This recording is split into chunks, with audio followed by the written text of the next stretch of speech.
Direct News TV. September 10, 2023. Russia-Ukraine War, List of Key Events, Day 564. Fighting. Russian air defense shot down 3 Ukrainian drones over Crimea, 1 in the northwest and 2 in the west of the peninsula, according to a Moscow-installed official in the annexed region. On the southern front lines in Ukraine, the United Nations atomic watchdog warned of a potential threat to nuclear safety from a spike in fighting near the Russian-occupied Zaporizhzhia power plant.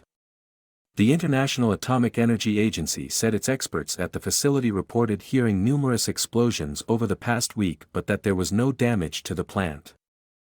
Ukraine spy chief Kyrylo Budanov, meanwhile, said Kyiv's counteroffensive against Russian forces will continue through the onset of cold and wet weather later this year, even though it would become harder to fight. Combat actions will continue in one way or another. In the cold, wet and mud, it is more difficult to fight. Fighting will continue. The counteroffensive will continue, he said at a conference in Kyiv. In neighboring Romania, the Defense Ministry said it found new fragments of a drone similar to those used by the Russian military on Romanian territory. President Klaus Iohannis said that this indicated an unacceptable breach of Romania's airspace had occurred. Diplomacy. The Group of 20 adopted a consensus declaration at a summit in New Delhi that avoided condemning Russia for the war in Ukraine but called on all states not to use force to grab territory.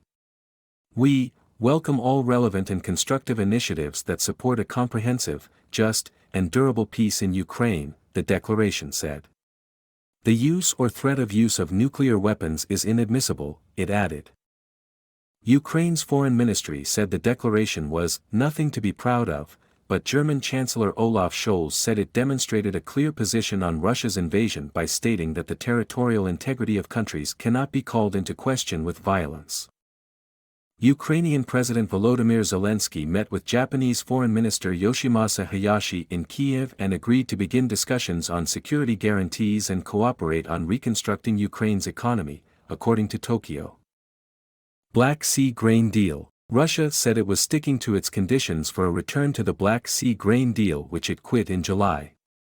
Kremlin spokesman Dmitry Peskov said Russia needed its state agricultural bank, and not a subsidiary of the bank, as proposed by the UN, to be reconnected to the international SWIFT bank payment system.